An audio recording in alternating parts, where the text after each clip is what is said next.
Hello guys, welcome back to our channel.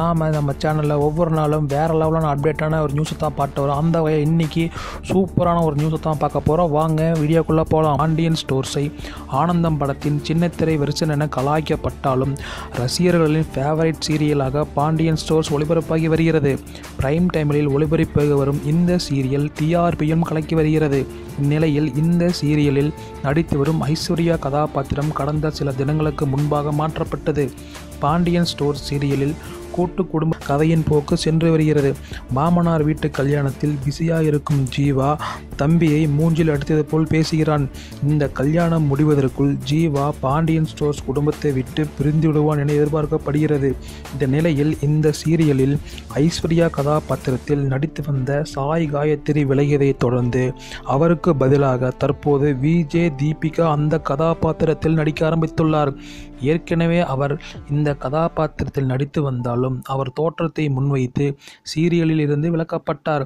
இது பல சர்ச்சைகளை கிளப்பியது. இந்த நிலையில் விஜய் தீபிகா இந்த சீரியலில் மீண்டும் நடிக்க வந்துள்ளது குறித்து ரசிகர் ஒருவர் சோசியல் மீடியாவில் இந்த சீரியலில் உங்கள் லுக்கை வைத்து விளக்கினார்கள். ஆனாலும் மீண்டும் இந்த சீரியலில் நடிக்கும் வாய்ப்பை நீங்கள் ஏற்பீர்கள் என நாங்கள் நினைக்கவில்லை. உங்களுடைய சுயமரியாதை எங்கே போச்சு? இந்த வாய்ப்பை நீங்கள் ஏற்காமல் இருந்திருந்தால் உங்கள் மீதான மரியாதை இன்னும் கூடியிருக்கும் என கமெண்ட் பண்ணியிருந்தார். அதற்கு விஜய் தீபிகா, நம்மளை விட்டு ஒன்று போயிடுச்சுன்னா அதுக்குன்னு காரணம் என்னென்னு யோசிக்கணும்.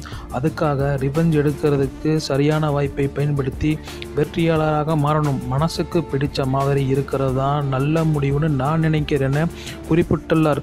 அவரின் இந்த பதிலுக்கு ரசிகர்கள் மத்தியில் வேற லெவலில் பாராட்டு குவிஞ்சு வந்துட்டு இருக்குது.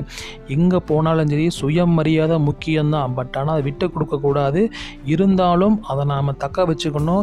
அதிலிருந்து மீண்டு வர்றது தான் இந்த ஒரு இதில் சூப்பராக சொல்லியிருக்காங்க. இது போல் டெய்லி ஒரு அப்டேட் வேணும்னா தவறாமல் நம்ம சேனலை லைக் பண்ணுங்கள், கமெண்ட் பண்ணுங்கள், ஷேர் பண்ணுங்கள், மறக்காமல் சப்ஸ்கிரைப் பண்ணுங்கள். நன்றி, வணக்கம்.